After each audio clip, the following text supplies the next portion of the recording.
Good morning, Acadiana. It is episode 42 of the Schultz cast, Acadiana's sports show. Tigers Stay Hot. We'll talk about the Cajuns here in a minute, obviously. What else did I don't know. I can't see what my topics are. I got to go to Facebook where I write it out. I don't get it. We got the Saints and Louisiana having issues with Superdome improvements. We're hearing that the Yankees can't compete financially. What are we doing? Did drop a couple of pounds yesterday, although I stressed 8 after the Cajuns lost and had a drink. Apparently, I'm not the only one. Saw somebody else who else does the bourbon stuff, and we're both out at the corner bar. I mean, I had a hot dog and one drink, but and maybe we'll do a little Bourbon Hunting talk. There's a nice bottle over there at Sean Pines in Oil City. All right, so the Cajuns just didn't play well yesterday. Now I will rephrase that. They got beat. We've seen like the softball team not play well and lose. But in this case, the Cajuns got beat. I'm not saying terrified. I'm concerned about the rotation all of a sudden. We heard from Matt Deggs is that, this is not the time you want to be changing anything. You're going to stick with what works. Well, what was working was Andrew Herman on Friday and LP Langevin coming in after him. Now, Herman hasn't pitched all that well as of late, obviously, but we're going with Chase Morgan. Chase Morgan was pitching. Now, everyone's going to pitch on short rest this week. All right. The series was Thursday, Friday, Saturday. And people are pitching, on Tuesday, right? Yeah.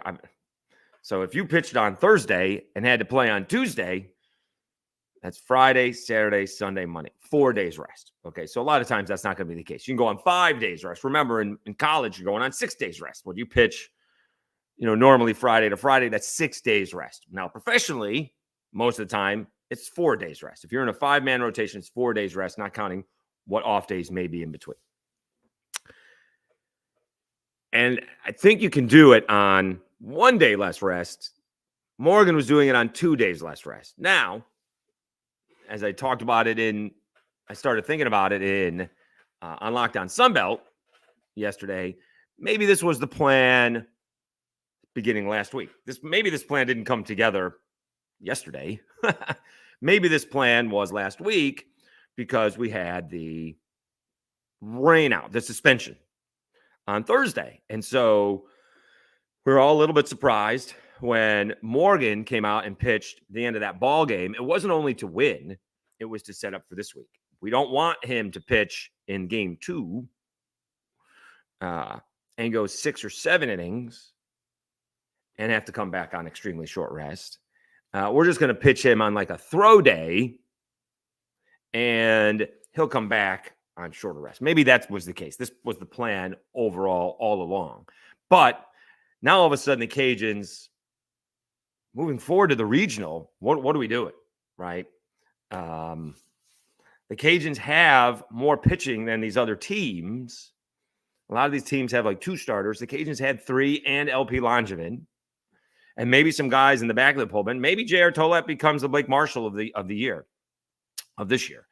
He pitched shutout ball yesterday. Marshall actually pitched well, but Morgan and McGee, he did not.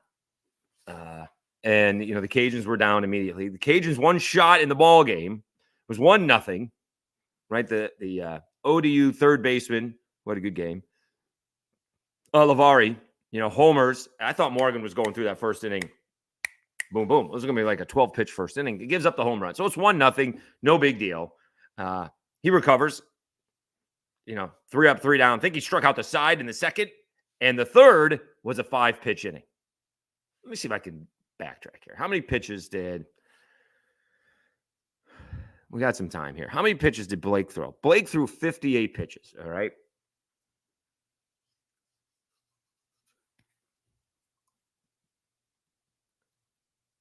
16, 21. I bet you 28 were in that 4th inning. Let's see here. Plays. Let's see here in the 4th. All right, let's see if we can count here. 1, 2, 3, So it's an additional one to the count. So 3, 4 is 7, 3 is 10, and 1, 2, 3, 4, 5, 6, 7, 8. I'm sorry, 1, 2, 3, 4, 5, 6, 7, 8. So 18.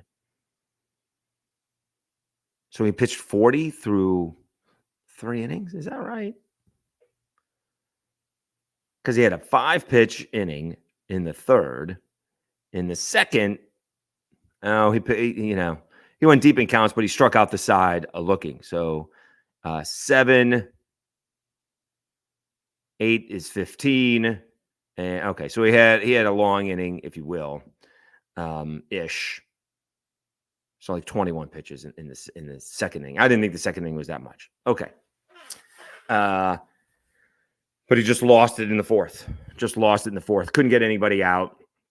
McGehee doesn't add to it, comes in and walks a batter. And, the Cajuns, ODU puts up a 6-spot. And basically the game is over.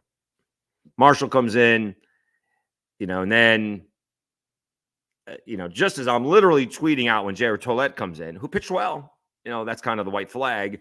That's exactly what Matt Stewart said. Well, they're not really waving the white flag. They're saving their frontline relievers for when they need it. Well, that's kind of waving the white flag. Now, it turns out it played okay. But that is waving the white flag. When you're going to the back of the bullpen for some help, like Murphy Brooks, great to see him again, but that's the third time he's pitched in a month. Got a double play. But when you're going to that part of the bullpen, you're waving the white flag. All right, that's it. And the Cajuns bats just didn't do anything. Dagg said they did not do well against the lefty Blake Morgan. We'll get to that in a second. The second pitcher, Ben Moore, he said he stuffed us. He went right after us and had some good stuff. So give credit to him. And then the bats came around against the right-hander. LaFleur went deep, and Taylor hit a 2-run home run with DeBarge with a double. A little bit too little, a little bit too late, as I posted with Pat Benatar. One of the things I raised with Matt Stewart was sticking to the plan. Having watched the Cajuns, I'm not sure how much they stick to the plan, right? They kind of react to the game situation. If this guy is supposed to get us 9 outs or 6 outs, and he's gotten us all 6 outs and really easily, let's continue. And then all of a sudden, by the time he's out of there and he's got 2 on and nobody out, you haven't done it yet. It's too late to get him out of there before some damage can be limited. So Blake Morgan was scheduled to go 3 innings yesterday, but with a 7-0 lead, he's like, let me go back out there, and if someone gets on, I'll come out. Well, that's what happened. He gave up a single, and, they made all kinds of, assumptions on the broadcast. You could see it differently. He grooved an 0-2 pitch. All right. And, threw a strike on an 0-2 pitch. I think it was Taylor with a base hit. I guess I can look. I think it was Taylor with the base hit because he was the one stranded. Taylor singled and then, couldn't come around, right? The Cajuns, that's one of those things. You get that 16, you get that 6 spot. If you put a run or 2 up, now all of a sudden, you start scratching and clawing your way back, but that's not what the Cajuns did. So Fluno is going today also on short rest. So who knows who's going if they win, right? I mean, I guess it'd be Jack Martinez if Herman can't go. And I presume, being in the must-win situation that they are, that behind Fluno is going to be LP Langevin. So it is just one ball game. In baseball, nothing fluky happened yesterday, right? There wasn't a flare or sing-eye ground ball. A couple of balls got through, but there was nothing fluky about that game yesterday. But baseball is not like the physical activity that the other teams are. Well, we showed more effort, right? Well, they're pressing, right? We didn't come out, and there was some urgency in them. Well, the thing about baseball is it's a lot like golf. I learned the harder you try, the worse you do, right? You can't grip the bat harder and, it goes farther or something like that. You're going to swing and miss. Same with golf, right? You can't try harder in golf. Those are the two sports where you have to relax. Whereas you can pick up defensive intensity in basketball, right? You can get back into the game with a three, right? In football, so often we see a key turnover that changes the game. You can't do that in baseball, right? I mean, maybe you get a lucky break with an error, but that you had nothing to do with that. That's the other team. Yesterday was just ODU beating the Cajuns. That's it. So they will take on JMU. That game ended late. I need to put that in the YouTube situation. Georgia Southern jumped on top of James Madison 6-0. James Madison got it to 7-4, and then Georgia Southern put it away with 5 runs in the 9th. So ODU gets Georgia Southern. Cajuns get James Madison, who I don't think they played this year, right? I was wrong about ODU. They swept ODU at home. And we'll see if the Cajuns are 2-done. All right, I guess Fluno's going today. It's disappointing. I saw people saying that, it doesn't matter. It doesn't hurt the RPI. We'll see, right? The higher that RPI was, which I don't think they went down too much. Let's see. They're 35. Well, let me renew that. Still 35. I think they're going up because the other teams on their schedule have won. But just a disappointing result. I don't think it was a lack of trying. I don't like that. But a disappointing result for the Cajuns for sure. And all of a sudden, ODU is hot a little bit. They've won 2 in a row, beat South Alabama and the Cajuns, and their coach said, we the only way we're getting to the postseason is to win this thing. So we'll see what happens. On the other side of the bracket, you have Troy. I mean, it was a good day of baseball, at least in the morning. The first 2 games were really good. App State jumps out to a 4-0 lead. Troy comes back, takes a 6-4 lead. They had a 6-run 5th inning, and then they held on for dear life. App State had chances. I think Banks Tolly came up with the bases loaded and bounced out to third. They had chances in the 9th, couldn't get it done. So Troy, which desperately needed the win. I mean, Troy is still sitting at 52. They all went up all to one spot. I mean, again, I don't think Troy is in. A win over Southern Miss would be a big help, but they may still need to win a few ball games. I don't think Troy is in. The difference between them and JMU, let's see where JMU is. Did they fall? Oh, where's JMU? JMU's 49. They're a couple spots ahead. They did fall 5 spots, but they're sitting there as a non-conference schedule with 5 at 5. So they got a really hard out-of-conference schedule. Troy's sitting at 213.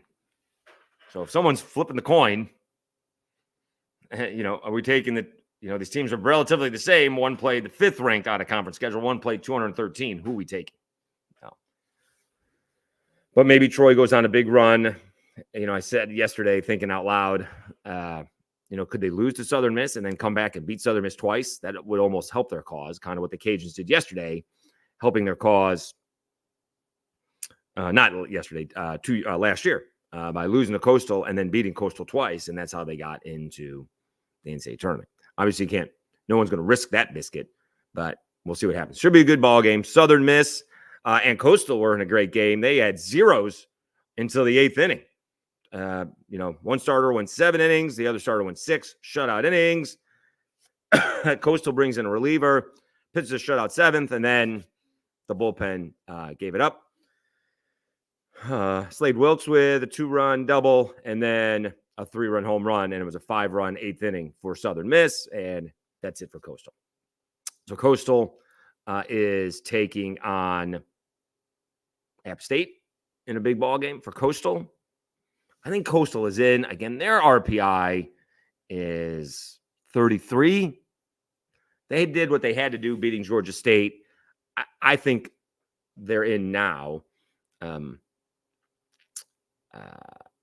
Teddy Cahill from Baseball America did his bubble watch going into yesterday's action. and either I agree with him or he agrees with me. I thought entering the tournament that some teams had some work to do. Cajuns and Southern Miss were in. One, the regular season winner, and the other one's like a top 30 team. But I thought Coastal was kind of iffy, and JMU and Troy are iffy, and that's what he had. Now, Coastal beat Georgia State.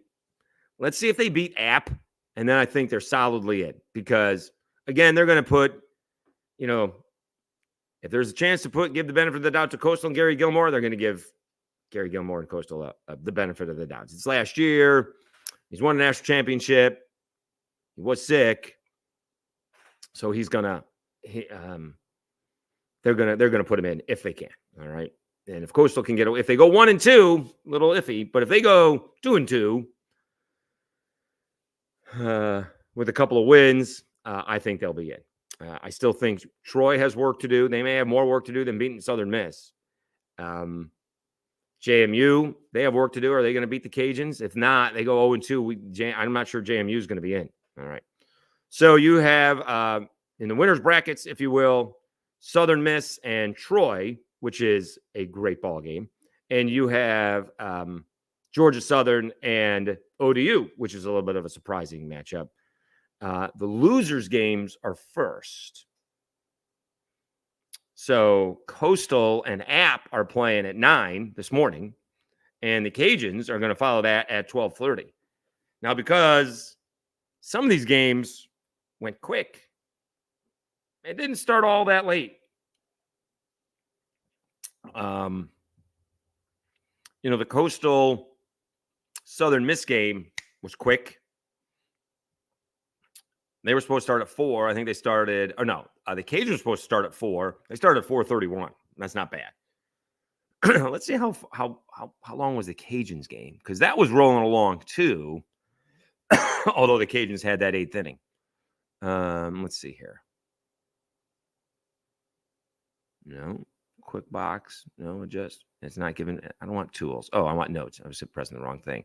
Cajuns game was only 2:46. So what was supposed to start at 7:30, I think, started at, let's see. Yeah, Georgia Southern and James Madison were supposed to start at 7:30. They started at 8:11. Now, that game ended up being 3 hours. And I wasn't waiting. I wasn't staying up to watch, the end of that ball game, especially because of the score. I'll just fix the YouTube discussion in the details that Georgia Southern won. So we'll see if the Cajuns can bounce back. Daggs was like, we were hearing a bunch of great stuff about us, and then we didn't come out and compete. Gave credit to ODU.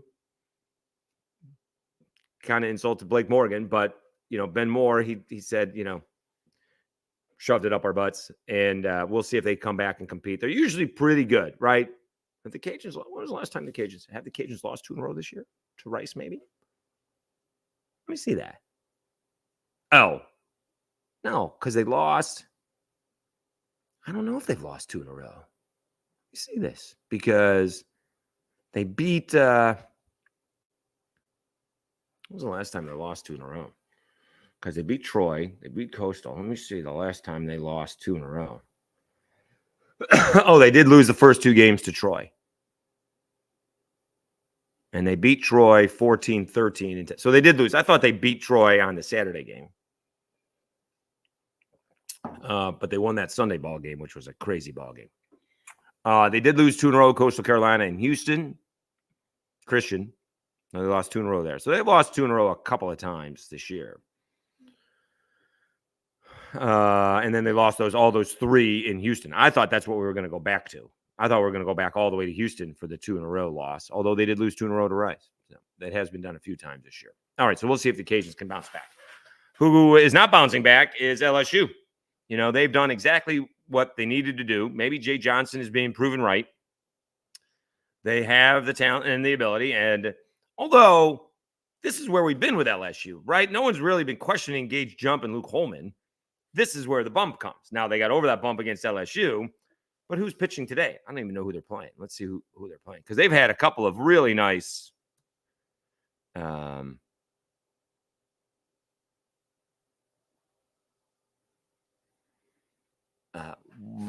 wins over Georgia 9-1 and blanking Kentucky 11-0. I mean, Georgia's one of the top offensives in the country, and Kentucky is one of the best teams in the SEC.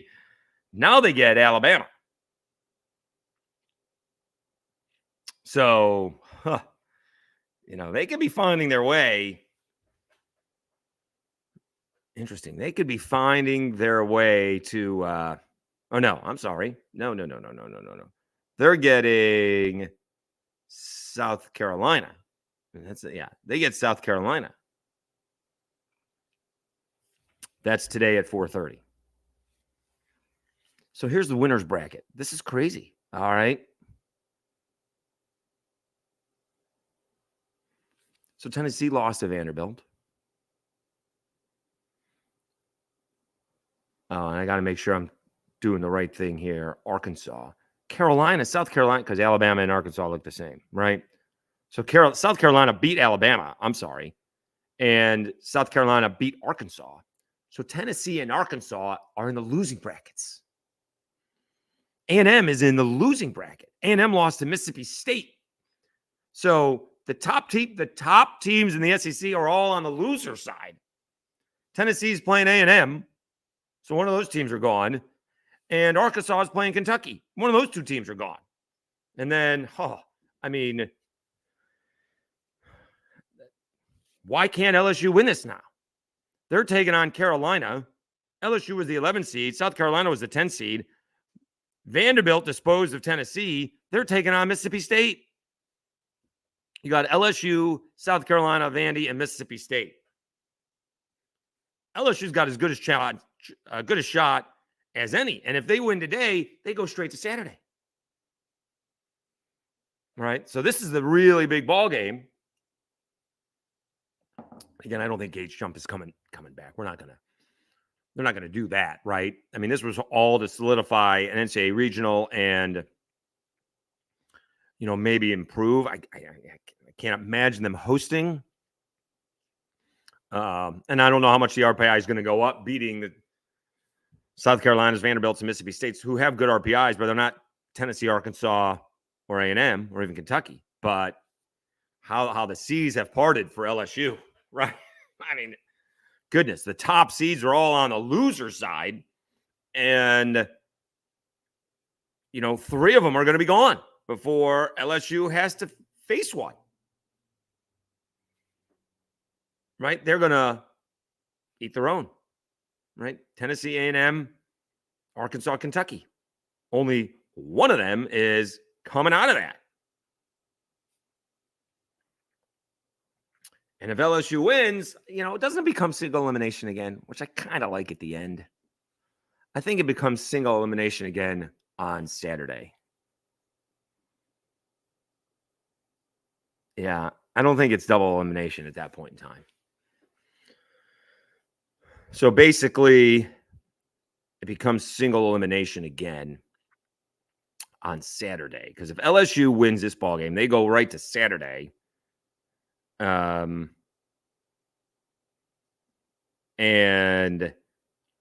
they could, they're gonna, they won't have to beat, the team out of losers bracket twice if that's the case, right? They could find themselves against Tennessee in the championship game, and LSU's undefeated and Tennessee isn't. But they're saving pitching, right? There's no reason to. Nobody's got that kind of pitching, so they prevent that. So LSU has a real shot at winning this thing. Kind of crazy. Now, again, they've had issues on Sunday all year on that third game, and now they're going to have to play if they win 2 more ball games. The thing is, everybody else is in the same boat. Once you get past that third game, once you win today, now everyone else has got an extra game, because you're playing. If you win today, if LSU wins today, the team they play has already played an extra game, because because it'll be, say they beat Carolina and Vanderbilt wins.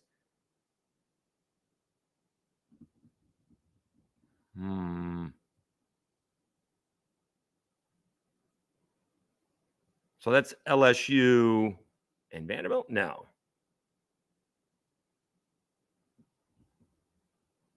It's the losers who advance to Friday.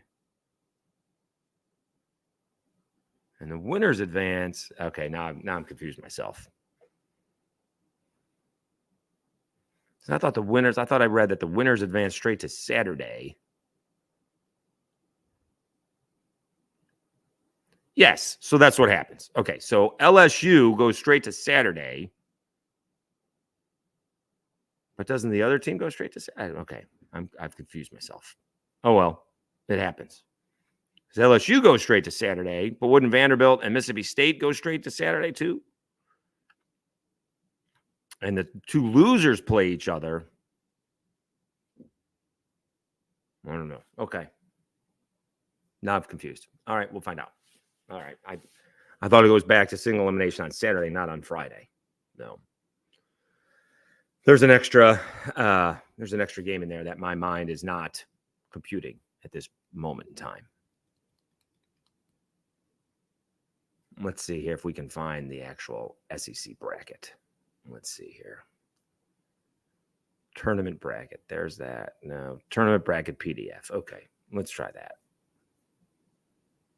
Download instead. I'm just doing this because I'm bothered. I don't like not understand anything. Okay, here we go. So yes, so Kentucky takes on Arkansas. So that is game 9. Game 9 winner against loser of game 11.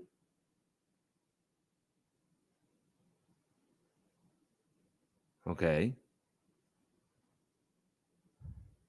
That makes no sense. Friday at 3 p.m. Session 7, game 13.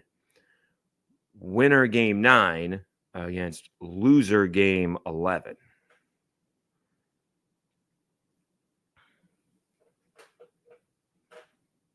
All right, so I guess they don't skip straight to Saturday. I thought they did. Let's see here. Tennessee, game 10, double elimination against A&M. Winner 10 game. Winner game 10 against loser game 12. All right. Again, I'm still confused. So LSU wins their game 11. So there it is. Okay, so winner game 11 goes straight to Saturday. That's correct. Okay. Winner game 12 goes straight to Saturday.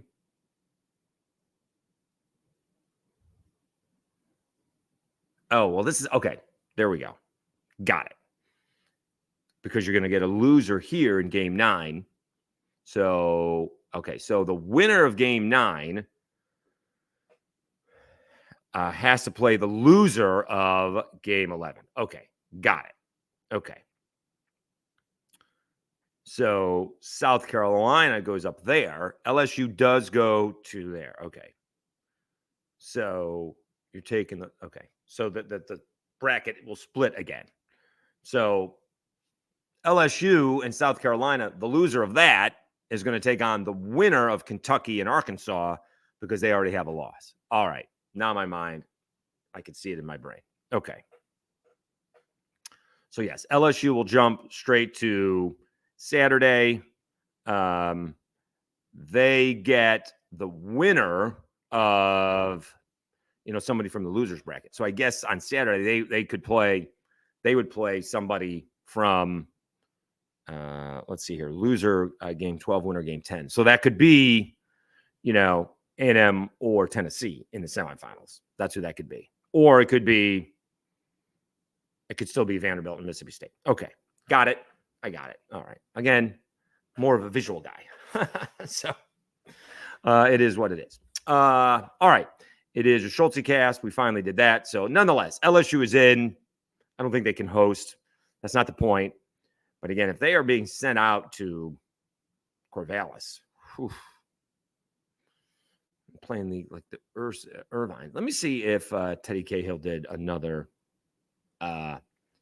64. All right. Top 4, he did. But here's the thing, which we figured out. Top 4 seeds in the SEC tournament all lost. Is it disinterest parity? What happened to the favorites in Houston? Thursday's updated projected field of 64. So he did another one. Okay. Now he's got the, how about this? Oregon State must have lost. He's got UC Santa Barbara hosting and sending the Cajuns or sending the Tigers all the way out there. But it's UC Santa Barbara, Oregon State, LSU, and Grand Canyon. The Tigers aren't going to be intimidated by that either. That's not going to change anything. Still has the Cajuns going to A&M. And I wanted to see, so you got Cajuns, Coastal. So he's got Coastal in now. Southern Miss going to Tallahassee. That's 3. Still got James Madison going to Charlottesville. That's 4.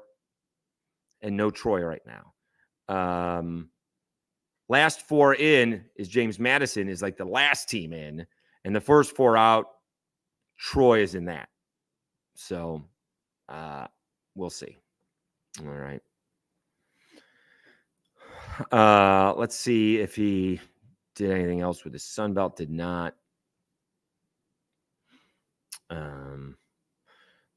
Still has some changes in the hosting. I love the idea that he does this every day based on, and he's covering, I think he's at the SEC or at the SEC tournament, and he's changing this on a regular basis, trying to keep track of everybody. So that's a good job by Teddy Cahill. Let's see if he did the bubble. He doesn't do the bubble one again. All right.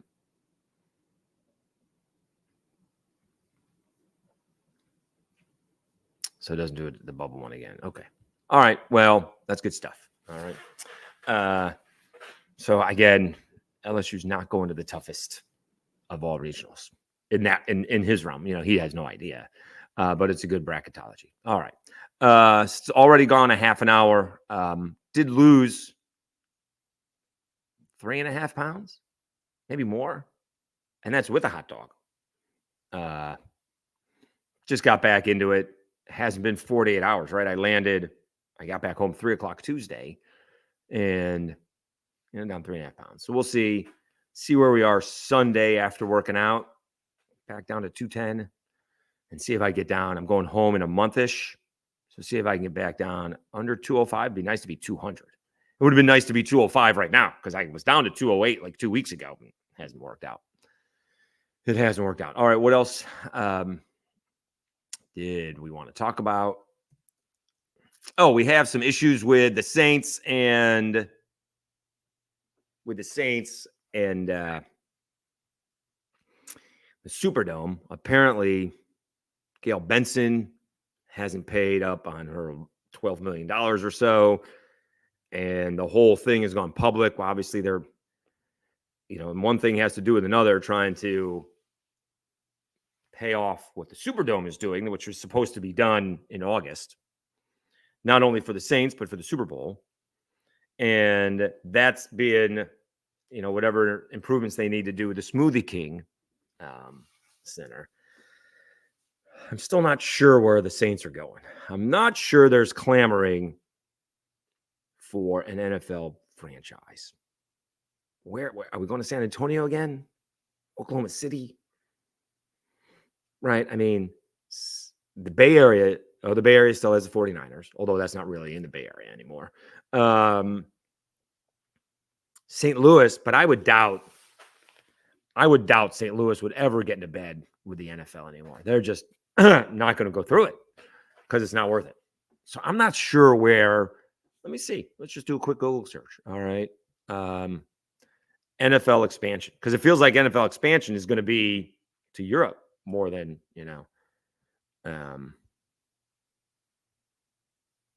let's see. Is the NFL going to expand? Yeah. It doesn't really. Largest city without an NFL team is San Antonio. Yardbarker, which city should get an NFL team? All right, let's see. When did this come out? This was updated 24 years ago. All right, so San Antonio is 1. I don't think they're, yeah. London is 2. Toronto is 3. Mexico City's 4. Oklahoma City 5. Yeah. St. Louis. Sacramento. Really? Salt Lake.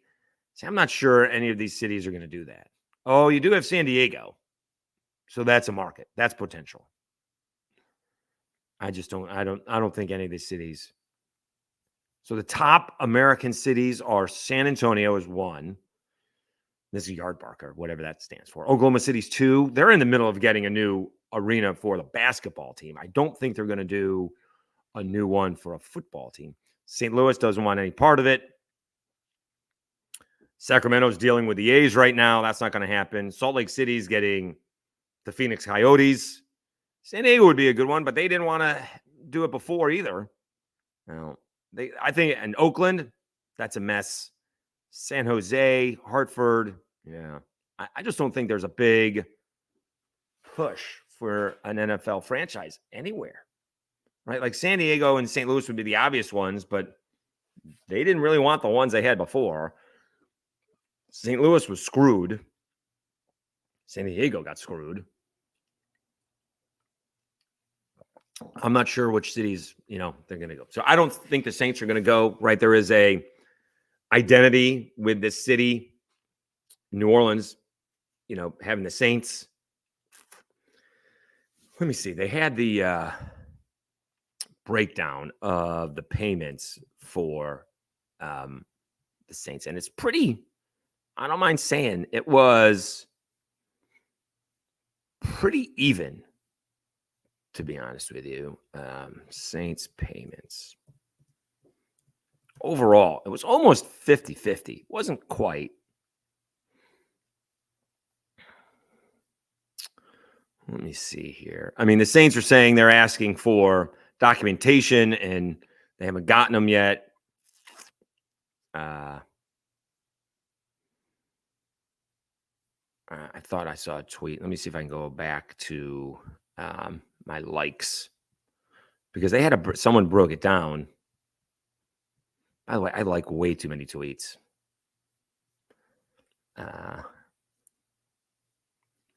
Someone broke it down. Let me see here.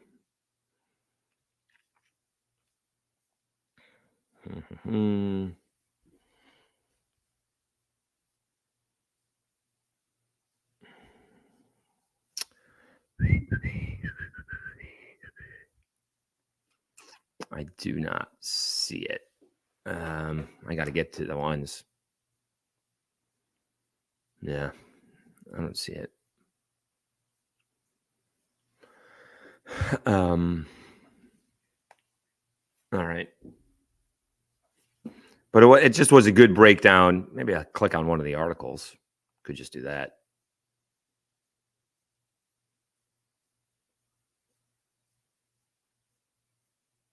Could just do that. I don't see it. Oh, by the way, there was a wild rumor that Charles Huff got fired yesterday at Marshall, and it was wildly wrong. That's why I joke, well, it's on the internet. It's on Twitter. It must be true. I do not. No, I don't see it. So let me go back. Let me see if it's on St. News. Those guys. No. Yeah.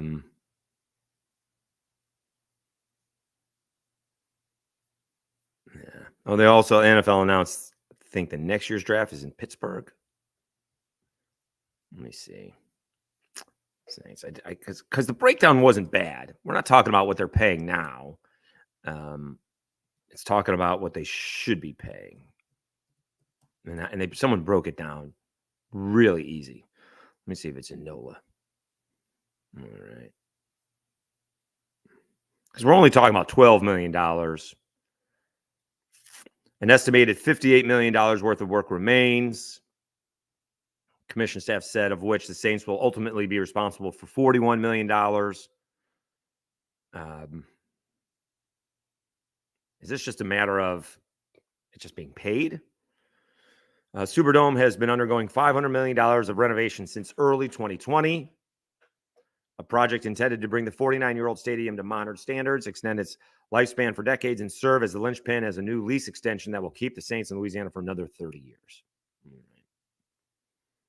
This is NOLA.com that I'm reading. The renovation is the latest update to the Superdome, which also went multi-phase $376 million renovation after Katrina.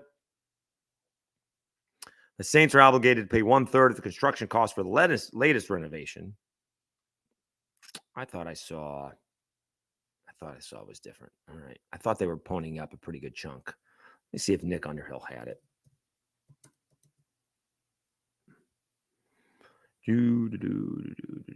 He does say probably going to see a lot more back and forth between the state and the Saints over the next few years. No more options left on the lease, and a new one doesn't have to be signed before 2030. And it's clear there are things they don't currently agree upon. I'd like to know what that is. Now, I thought I saw the breakdown. I'll find it later. Maybe post it, retweet it.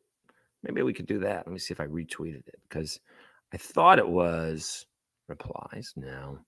Anyways, so along those lines, I think that'll get worked out. A little public posturing probably isn't that big a deal. But this came out yesterday. I didn't see it, excuse me, until they were talking about it. And I saw clips on it from WFAN in New York. And the owner, Hal Steinbrenner, comes out and basically says, we can't compete financially next year. All right. Let me see what the quote is exactly, because I did put this out there. All right. Hal Steinbrenner suggested the Yankees will need to lower their payroll after 2024. I'm going to be honest. Payrolls at the levels we're at right now are simply not sustainable for us financially. Okay. Well, that's a problem. All right. Because I looked last night, and again, I teased the Cajuns a little bit about their attendance. And it's a late arriving crowd because the Cajuns and a lot of college teams, LSU starts a little bit later because of TV, but Cajuns start at 6. So that's tough to get around this town, work, home, ballpark, right? But this was the bottom of the first, and Aaron Judge hits a home run, and the stadium looks 75% full. A little bit in the loge boxes looked a little empty, but otherwise it looked like 75% full on a Wednesday against the Mariners. How are we not affording what's going on? Plus, you got maybe they sold the Yes Network. That was always a big circle because the Yankees own the Yes Network. So interesting. And he's already coming out and saying we can't afford it. Basically, here's the deal. All right. And I've thought this for a long time. You think with the players and now with the teams. If you already didn't know, it's about the money. It's not about winning. It's not about winning. It was for Steinbrenner. It was just about the winning for Steinbrenner. Okay. Because basically, he, in his mind, and probably rightfully so, the winning led to money, right? Like the rejuvenation of the Yankees in the 90s got that ballpark going, right? It didn't last until, basically the end of Jeter's career. But, basically all that rejuvenation led to a new ballpark, right? And they were even talking about moving to Jersey, which was never going to happen. But they got the new ballpark and then they overpaid, right? For those who don't know, they had those box seats, which were incredibly expensive, and they were empty when they first started because it was even expensive for the Wall Street and all the corporations. Now they're not so empty. So I don't know if they adjusted or whatever the economy's doing. They don't have that problem now. They're full. I'd love to see, Hal, what are we talking about here? How much money did you make last year? What's your profits? They're not interested in winning. All right. And sometimes finishing second is more profitable than winning. And I think that's the way it is a lot for a lot of teams. Like they're coming in second, like we're looking like we're competing, we're trying. And maybe sometimes you get to that spot where, all right, we have this small window, it's this year, next year, and then we're going to pull back. I think that's a lot of what colleges do as well, right? Like Alabama's trying to win. Right? Like Tuscaloosa is not all that much bigger than Starkville, I don't think. Maybe got that, it's got Mercedes outside of that, but one brings in $200 million and the other brings in 120. Yeah. Some are just trying to compete, and some are trying to win. And most are just trying. Some are just, it's all about the money. Like, that's what this whole thing is. We're going to private equity for college. That's going to work out well. Come on. That is not going to work out well, except for the private equity guys. That has disaster written all over it, right? You can see these private equity guys going in, and the football team not winning enough, so they're pulling funding, and all of a sudden, half the sports are eliminated. That's what we could see happening. I mean, it is a disaster waiting to happen. So, when you hear that the Yankees cannot financially compete, it's over. We've lost it. Meanwhile, the NBA is going to announce this huge TV deal that knocks out TNT, which decided, or Warner Brothers decided, we're not going. Well, thanks for coming. We're done. All right. And everybody's so sad about this great, show inside the NBA. Well, we'll get over it. Plus, they get one more year. This thing's not starting until next year. Also, they may come back on Amazon, on NBC for that fact of the matter. We'll see what happens. I think that's about it. We're already 46 minutes into this. Again, the Schultz, we are going to Orange Theory right now, so we'll be in good shape for that. Yesterday was a good workout, a little bit different than what we had in the past. Did pick up another bottle of bourbon, which I didn't really need. But if you are in the market for it, Sean Pines in the Oil Center has a bunch of Jack Daniel's 10. It's marked up, but you can't find that bottle. But it's there. They didn't have any Jack 12. I wanted Jack 12. I would have bought the Jack 12, but they didn't have any Jack 12. But all of a sudden, we're seeing some bottles around town. It is around there. They got them in their baskets. And also, Rouse's has a Father's Day raffle again. So we'll see. That's like the 15th. I mean, that's coming up. Yeah, we just entered it. Like, it ends the 9th, and then we find out around the 11th or 12th. So, yeah, I mean, we got 1, 2, it's 3 weeks away. 1 week, 2 weeks, 3 weeks. Yeah. So 3 weeks from this Saturday. So you can find it on Facebook or just go to rouses.com and enter in. We don't know what the bottles are. They had some stuff that I wanted. And again, I keep on buying stuff, which I don't need to buy. I did a good job of only buying one in Louisville. So, okay. Let me wrap things up. Again, 4 games, morning baseball coming up here at 9 a.m. You have Coastal and App, and then the Cajuns follow. So we'll find out what the Cajuns' fate is early today. That would be the bonus of losing. That's about the only bonus. Although you're playing at noon. Although I always think the hottest portion of the day, I know that's when the sun is the highest, but I always think the hottest portion of the day is like the next game. Like, I think the Cajuns played at the hottest portion of the day, although it may have cooled off by the end, right? That's when it's hot out, when, the ground and the field have, I think it's a dirt field, right? That it accepts all of the heat. So, playing at 9 is pretty good. Maybe hot at the end, but I think 12:30 probably by the end of that is the hottest. So we'll see if the Cajuns and Carson Fluno can come around. Maybe we saw some bats gain some momentum, but let's see what happens moving forward. All right, and again, LSU's got a great shot at winning this thing. All of a sudden, they got a great chance of winning this thing. All right, thanks for tuning in. It is Schultz Cast, if I can talk. Please rate and review. All the things on the Apple and Spotify are up there, and please like and share. Really appreciate that. Thanks so much. Have a great day, everybody, and we will talk to you again tomorrow.